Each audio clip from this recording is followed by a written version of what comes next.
hppodcraft.com. Hoofs drummed down the street that sloped to the wharfs. The folk that yelled and scattered had only a fleeting glimpse of a mailed figure on a black stallion, a wide scarlet cloak flowing out on the wind. Far up the street came the shout and the clatter of pursuit, but the horseman did not look back. He swept out onto the wharfs and jerked the plunging stallion back on its haunches at the very lip of the pier. Seamen gaped at him as they stood to the sweep and stripped sail of a high, proud, broad-waisted galley. The master, sturdy and black-bearded, stood in the bows, easing her away from the piles with a boat hook. He yelled angrily as the horseman sprang from the saddle and with a long leap landed squarely on the mid-deck. "Who invited you aboard?" "We did, you black-bearded bastard." It's time to oil up those thews because it is a month of all Robert E. Howard action here on the H.P. Lovecraft Literary Podcast. I am Chris Lyon. And I'm Chad Pfeiffer. It's THEW-LY, where dusky sorcerers weave awful spells in the murk of sacrificial smoke, mounting eternally from blood-stained altars where naked women scream, and where our reader, Joshua Bentley, the old serpent, archdemon of the Hyborians, but god of the Stygians, is said to writhe his shining coils among his worshippers, and is also our reader today. Yay! Y'all know Josh. He appeared as a guest on our Pickman's Model episode way back in the day. He's also the singer in a rock and roll band. A rock and roll band? Try the rock and roll band. Roll band. That's right. Folks, the time is almost upon us. At the end of this month, Pitch Black Manor is releasing what many are already calling an album. Someday, when the angry bats descend and the earth is ruled by belligerent mummies, this month will be the starting point of the new monster calendar. We are here right now at 0. That's amazing. It's Monster Classics by Pitch Black Manor, 13 songs about witches and Draculas, werewolves and invisible mans, and so much more. When you grab the full album, there's even a bonus track with hobo warlocks in the style of Tom Waits. It's not a joke, so we even do trendy commercial material as well. The album will be dropping this month. The Angry Bats still working out the details on the monster calendar, but if you get on our mailing list by hitting us up at pitchblackmanor@gmail.com, we'll put it in the show notes, you will be the first to receive notice when it emerges from the depths. The album will be up at Bandcamp, but also sold as an exclusive limited edition Halloween toy produced by Crypto Curium, and we'll be previewing that all over social media once it's ready, so check that out. You're going to want to get early access to that. We've previewed a couple of tracks on the show and are going to do it again today, so stay tuned for that after we're done jawing about this story. It's a big one. It's going to be a two-parter. The last thing I'll say before we jump into it, if you're allergic to cats, go grab some Claritin. And also, if you've never seen a she-panther in love, you're going to want to address that, because otherwise you might not get some of the references in here. If you haven't seen a she-panther do anything, it's going to be hard to connect. It'll be hard to connect. This story was first published in Weird Tales in May of 1934. It begins in the city of Argos. A raven-haired warrior on horseback slams into the port and jumps on a ship, telling them to get underway. They say they're bound for Kush, so this guy says, I am now too. Bam! What a way to start a story. We've referenced this one so many times and even quoted from it, so it feels like we've almost covered it. And I don't know why this isn't the beginning of a Conan movie or series. I know that Amazon was developing a TV show, and I think that started with Frost Giant's daughter and meant to go like chronologically. Kind of like those Dark Horse. Wait, those Dark Horse comics didn't go chronologically, did they? No, they didn't go chronologically. Also, speaking of which, Dark Horse has a motion comic of this story up on YouTube, so you can go check that out. I think that's got some art by Becky Cloonan. Very talented. It's awesome. That TV show I think that Amazon was developing is dead now, I'm pretty sure. They had announced it a couple of, like 2 years ago, so I was excited. And it was definitely writers who read this original Robert E. Howard stuff and were going to be faithful to that. But is it Amazon that's doing Lord of the Rings? Yeah, I think they didn't want to compete with themselves, so they're just throwing all their billions of dollars into that. Wow. Unfortunately, no Conan, which I would much rather see. Not that I don't like Lord of the Rings, but come on. Yeah, come on, Conan. Typically in these action stories, the hero is shown in shadow first and revealed. But I love this hero's entrance where he's slowly coming into focus, and then you get not only Conan, but you see all the mess he's going to bring with him. You know, all of those soldiers who are chasing him behind him. I just love it. What a great opening scene. Captain says, you got money? And this guy, he says, I pay my way with steel. By Crom Man, if you don't get underway, I'll drench this galley in the blood of its crew. So it's a negotiation. Okay, how about $5 and you lightly missed the galley with the blood of these 3 crew members? Make a deal. Those 3 crew members are standing right there like, what? Wait, why me?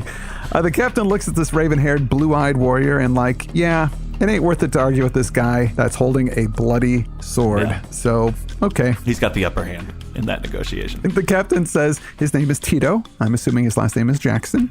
Got to. And they are bound for Kush. He wants to do some trading in silks, swords, and slaves. It seems pointless to point out that there's all sorts of racism in this story. Because everybody is horrific to everybody, including Conan, on all levels. That's just the world of it. Oh, my God, yeah. You know, so yeah. Get ready to be offended by something. It's a grab bag. There's a lot of offensive things in here, but there's lots of really great writing. So you gotta take the good with the bad sometimes. This crazy barbarian is none other than Conan the Cimmerian, like we didn't know. Right. He shows up and he's like, hi, my name is Colin. I brought my laptop. Conan's gonna conference in. What? He explains he came to Argos looking for work, something data entry maybe, but there wasn't much work, so he's a bit down on his luck. Tito asks, so why is the city guard after you?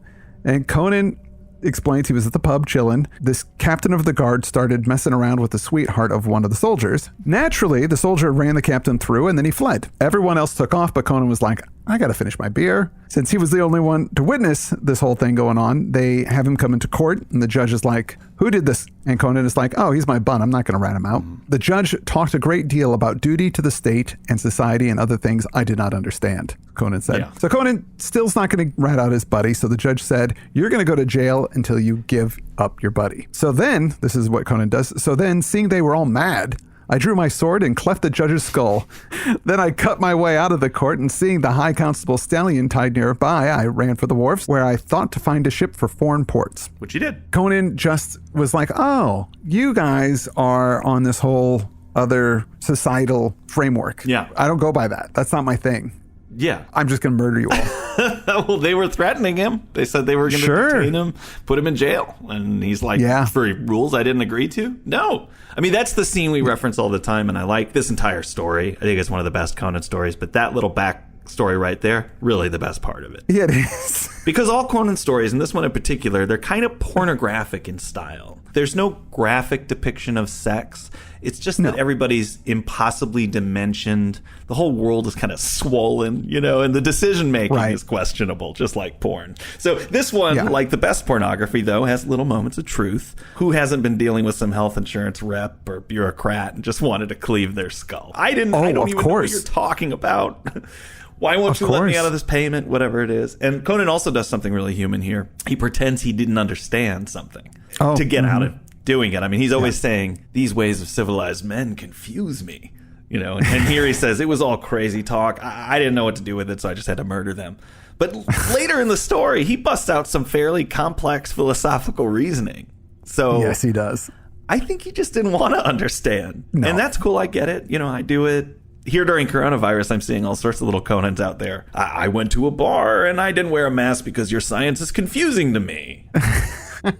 Right. And no, it's not. You just want to do what you want to do. But that's the thing about Conan is that it's wish fulfillment to this insane level that I don't have to play by society's rules. I can do whatever the F I want. Nobody's going to boss me around because I'm strong and I'm powerful. Yeah. And I'm really good with the sword. There's a little bit of truth in that where people find some escape. You are in a society, and a lot of times those rules in society don't work for you. Yeah. They work against you. Be able to read these fantasy stories where you're the one making all the decisions and your will is the one that is forced upon other people, whereas normally other people's will is forced upon you, that you get some kind of thrill out of it. And I get that. Oh my God, yeah. It's an important release. It serves a function psychologically, I think, even. Reading this kind of pulp stuff. I know that people are quick to dismiss it and sort of make fun of it because it is adolescent male fantasy stuff. But at the same time, who's not reading the news once in a while and going, I just wish I was a superhero? Oh, yeah. And I could kind of go tell people what to do.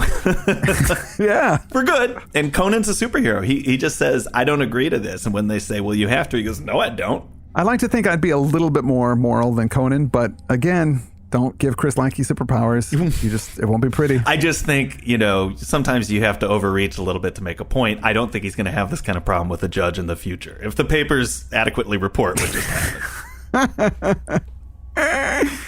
So Tito, after hearing the story, is like, the man's ripped me off a bunch too, so F him. Yeah. Let's go drink some ale. The guy that just jumped on his boat and threatened not only his life, but the whole crew's life. He's like, you know what? Let's be buds and drink. I've been in a few hitchhiking situations that way, though, where somebody just jumped in the car with a bloody knife, and I was like, well, we're going the same way. I never get any good scratchers from that convenience store anyway. So Tito's ship is called the Argus, not to be confused with Argos, which is the city. It's the same word, though. Argos is Greek and Argus is the Latin. So confusing. Argus built the ship that the Argonauts sailed on. Yes. And Argus is also a giant monster in Greek myth. He's got 100 eyes, and I think that's why newspapers use Argus a lot. It means all seeing. Because it's all seeing, yes. So it gives it some description of the ship, but my brain just tunes out this stuff, this boat stuff. I think because I don't know what the vocabulary means. They describe stern and bow and all these, and I don't know what that is. So my brain just kind of shuts it off. It happened when we read A Matter of Fact as well, because they go into a lot of nautical detail that just is beyond me. Yeah, the word poop is in there a bunch of times, and it's still boring. I know what a boatswain is, but past that, I get a little confused.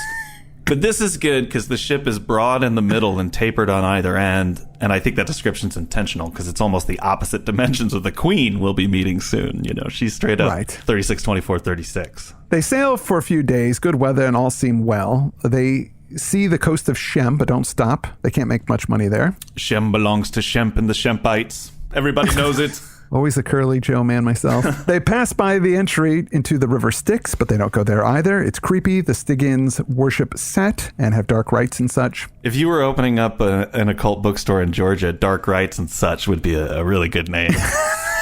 The Argosians never seen a guy like Conan, but Conan has seen their type before. Yeah. They were characteristic Argosian sailors, short and stockily built. Conan towered over them. No two of them could match his strength. They were hardy and robust, but his was the endurance and vitality of a wolf. His thews steeled and his nerves whetted by the hardness of his life in the world's wastelands. Oof. So there's our first taste of the thews. So steely. Then they sail past the villages of black people, but they are smoking ruins and lots of dead folks. And Tito says that this is the work of pirates and raiders. Tito says they can outrun most raiders unless it's Belit's tigress. Conan's like, well, who's Belit? And she is called the Queen of the Black Coast. She is a Shemite woman who leads black raiders. They harry the shipping and have sent many good tradesmen to the bottom. We may have discussed this on other Conan episodes, but is Shemite meant to be Jewish? Or something like that? Oh, no. Shem was Noah's son. I think that's where Semite comes from. Oh, geez. I wasn't thinking about it, but when you mentioned passing the coast of Shem, he described the people there as having hooked noses. And so I thought, is this yuck. Well, yeah, but, at least Belit is a Shemite. Oh, wait. Oh, my God, this is just occurring to me. Her fatal flaw is greed and... oh, man. That just snuck up on me. No. Because that happens later. The story's terrible. Yep. Sweet. Like I said, it's a grab bag. Oh, geez. Okay. Well, let's continue. Well, who doesn't love a discovery live on the air? So at sunrise the next morning, the Argus is attacked, and it's the Tigris, Belit's ship. They try to make for shore, but this thing has got lots of power. 40 oars on each side. They can't outrun her, and Conan says, give me a bow. It's not my idea of a manly weapon, but I learned archery among the Hyrcanians, and it will go hard if I can't feather a man or so on yonder deck. He's talking about shooting arrows, right? Not feathering hair.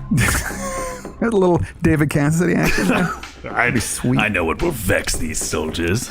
Gets his brush out. No, if that little passage made me think too, since he finds the bow unmanly. It's because you can be at a distance and it's not a really man-to-man kind of combat, It made me think that if Conan came to the modern world, it would be pretty funny because he would look at these tough guy gun owners and think, these are unmanly weapons. But then he'd meet some D&D nerd who's got a broadsword on, he got a broadsword from the mall that's up in his garage, and he'd say, now this is a man. This Maxwell in his electric wizard shirt. I choose him as my companion. So Conan tells the captain they better turn and fight or they don't stand a chance. They're dead either way. The Tigris' crew are all black guys, but they see a dark-haired white woman on the deck. Arrows start flying from the Tigris and take out a few guys on the Argus. Conan takes aim at the woman, believing that it's Belit, but then he hesitates and he shoots the guy next to her instead. If Conan misses, If he shoots an arrow at you, well, he didn't miss her. It was a last-minute decision. But if you see an arrow and Conan fired it and it didn't hit you, that means he loves you. Oh. Yeah. Stay still. I don't want to hit you. I love you. Tito tries to keep things under control, but his crew is freaking out. Then Tito gets an arrow through the heart. Conan jumps to command the remaining men and tells them to grab their weapons, get ready for hand-to-hand combat. Conan took command in characteristic fashion, something that he always does. It's the Kondo board all over again. When Marcy broke her hip, Conan stepped right in. Characteristic. So the Tigress pulls up alongside and grapples the Argus. The pirates leap over and make short work of the crew, but Conan, of course, goes nuts, and he leaps onto the Tigress, and he just kills guys like crazy. In an instant, he was the center of a hurricane of stabbing spears and lashing clubs, but he moved in a blinding blur of steel.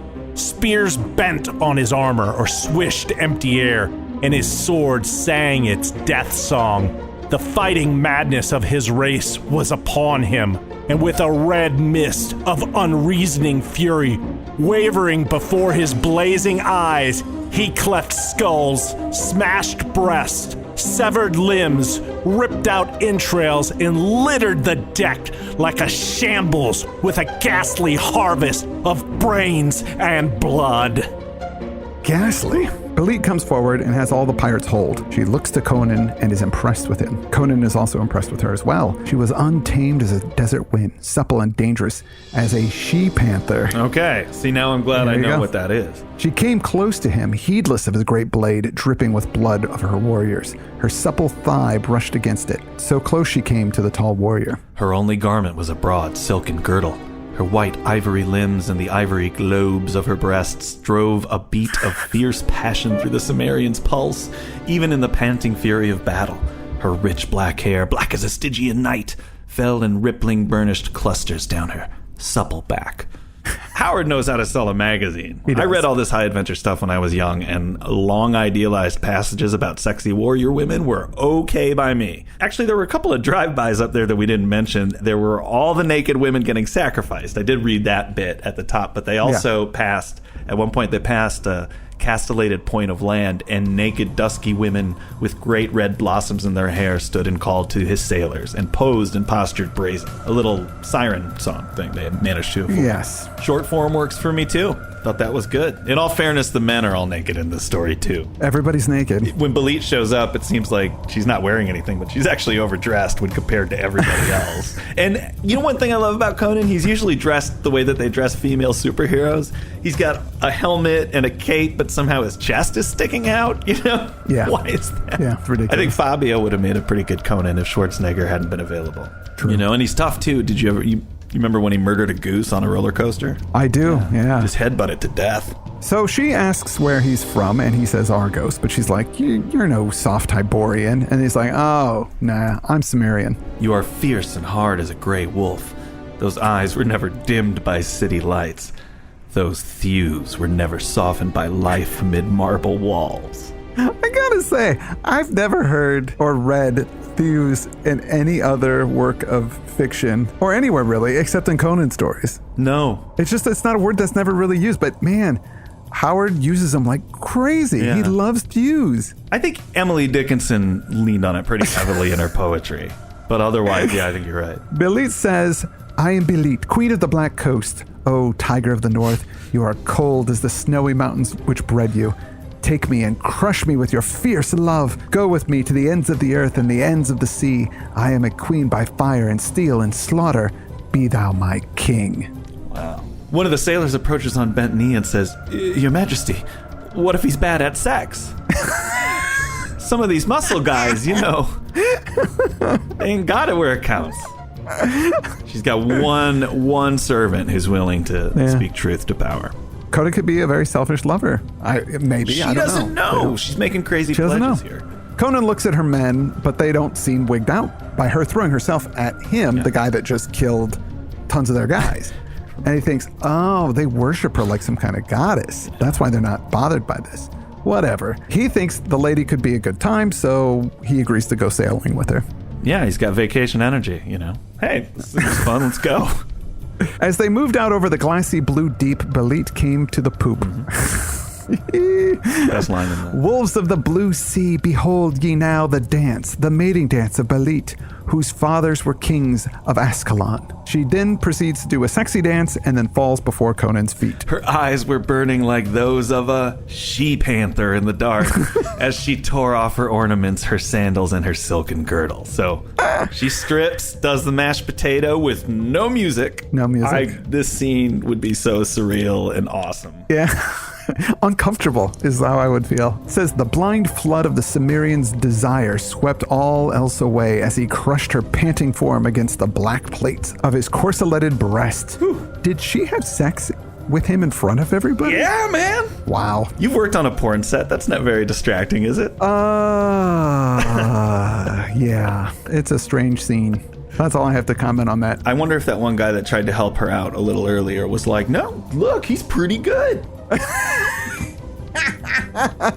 I'm glad this happened. You know, maybe I was too quick to judge this love. I was telling her to slow her roll, but check that out. Yeah. It's not selfish at all. We get into chapter 2, The Black Lotus. Some time passes and Conan is a pirate now. Just a free spirit, really. He's a really big hit on the piracy charts. People know of Belit and her white warrior with fierce blue eyes. They're scared of them. So one day they come to the mouth of the river Zarkeba. Belit tells him it's death. There are lots of dangerous animals and everyone who goes down that river never comes back. Except this one time, a galley came floating down the dark waters, its deck bloodstained and deserted. Only one man was on board and he was mad and died gibbering. The cargo was intact, but the crew had vanished into silence and mystery. This was Dracula's first attempt to come to England, but the lawyer he hired was not good. Wound up south of Kush, in the world of Conan even. Don't know how that happened. Yeah, that's a long way off, of course. Belit thinks that there's a lost city up that river that has some kick-ass treasure. She thinks they should go. Conan is like, okay, whatever, sure. It mattered little to him where they sailed or whom they fought, as long as they sailed and fought. He found the life good. Not a lot of empathy, this Conan. Yeah, at least not a lot of greed either. He's pretty good at keeping things simple. Yeah. I really like Howard's ability to get into this alien mindset of Conan, or of anybody. Mm-hmm. You know, when we think about history, it's often really the exploration of an alien culture as much as it is our heritage. You know, despite all these little human connections we find, the Romans, say, just had a wholly different view of the world that defies what we see as common logic or empathy or anything like that. Yeah. You know? Yeah. Slavery of all sorts of people's just commonplace, leaving infants out to be exposed if it was an unwanted child, just all sorts of sexuality and conventions around that. Totally different. It's similar here. You know, you'll relate to Conan. He killed that judge ostensibly because he was standing up for a friend. So, okay, I can get that. But then he made friends with these sailors that basically rescued him. And when Belit came and murdered them all, he was like, hey, I think they have more stuff in the hull if you want it. You know, he just didn't care at all. No. And he has no regret about that at all either, which is fine. That's who Conan is. But it's an alien mindset. It's very alien. I mean, what was Conan going to do if he held a grudge? I mean, all the guys on that ship were dead already. Yeah. It's like he just kind of rolls with it. He does. He's almost like a dog in the way that he doesn't hold a grudge or That's just true. kind of lets things just move on and, well, okay, this is working now, so I'll stick with this. As they went up the muddy river, they didn't see any animals. Nothing came out to drink the water, but they hear some inhuman cry, and Belit thinks it's an ape, adding that the souls of evil men were imprisoned in these man-like animals as punishment for past crimes. And Conan thinks back to the time he saw an ape in a cage. It was just like this sad creature. Yeah. So he thinks her theory about trapped souls is just... That's where you know that Belit isn't jealous, because there's no way Conan went to the zoo on his own. That was definitely a date. So the sun sets and the moon rises. Belit asks Conan if he's afraid, and he says, She asks if he fears the gods, and he says, I would not tread on their shadow. Some gods are strong to harm, others to aid. At least so say their priests. Mitra of the Hyborians must be a strong god because his people have builded their cities over the world. But even the Hyborians fear Set, and Bel, god of thieves, is a good god. When I was a thief in Zamora, I learned of him. She asks him about the gods of his people. Now, I've said it before and I'll say it again. I can get behind Conan's religion. He says their chief is Crom. He dwells on a great mountain. What used to call on him? Little he cares if men live or die. Better to be silent than call his attention to you. He will send you dooms, not fortune. He is grim and loveless, but at birth he breathes power to strive and slay into a man's soul. What else shall men ask of the gods? Fair enough. It's true. Yeah. She asks him about the afterlife, and he says, "There is no hope here or hereafter in the cult of my people. In this world, men struggle and suffer vainly, finding pleasure only in the bright madness of battle. Dying, their souls enter a gray, misty realm of clouds and icy winds to wander cheerlessly throughout eternity." Kind of sounds about right. Man, that is a rough worldview. It's not even that there is no afterlife. Yeah. Because that's not so bad, because you just cease to exist, so you don't know you're dead. Right. Not a big deal. But here is you just kind of wander around in a cold world This for gray, eternity. misty realm. It's kind of like being in a gap or something, just forever. She then asks him, "What do you believe?" He shrugged his shoulders. "I have known many gods. He who denies them is as blind as he who trusts them too deeply. I seek not beyond death.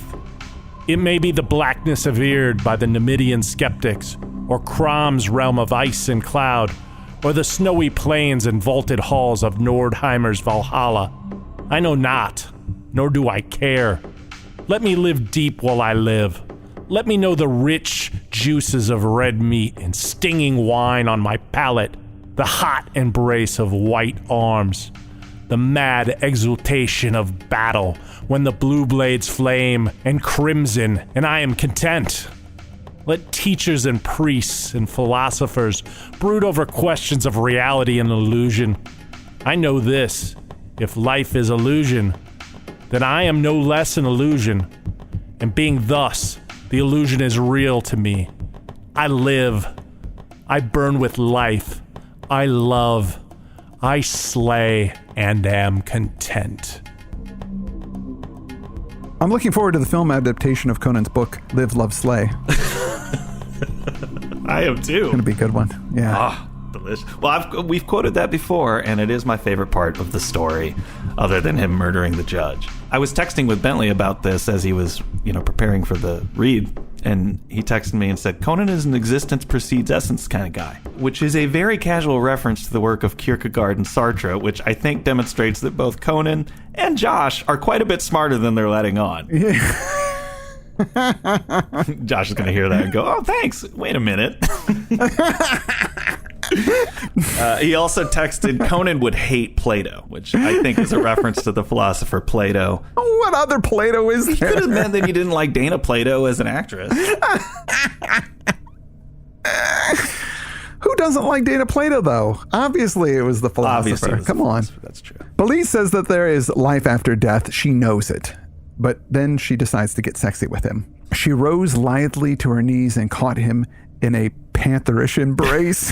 Which, in my world, usually leads to the emergency room, if not the grave, but he's dealing with it. This is important. She says, "My love is stronger than any death. I have lain in your arms, panting with the violence of our love. You have held and crushed and conquered me.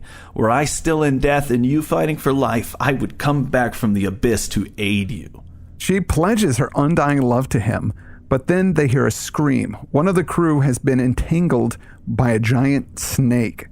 So Conan jumps up, cuts it almost in half, and then the snake and the guy drop into the water, and then they both just sink. And just as hastily as that whole scene happened, we're going to have to put a pin in it for this week. We are. We're at a good spot to stop. We will be back next week with more Queen of the Black Coast, and I know that we'll have some patrons on board with us, hopefully. Yes, let me thank a few of them right now. Bob Sharp, thank you. Landon Douglas Smith, thank you. Aaron C. Remick, thank you very much. I want to thank Jenny. Stephanie Bowker, thank you. Dagfinn Hobeck, thank you so much. Thank you, Joshua Downing. Tony Lindberg, thank you. Thank you, Peter Garrick. And finally, thank you, Michael Cthulhu. How odd that he would like this show with that last name, but... I know, very strange. Sometimes fate connects people. Yeah. And of course, I want to thank our reader, Joshua Bentley. He'll be back with us next week, and right now, you're going to hear him and me and Lyle Erickson rocking balls and breaking hearts. Thanks for tuning in, folks. We will leave you with this track from our forthcoming album, Monster Classics. Ladies and gentlemen, it's Pitch Black Manor with Just Another Werewolf Love Song.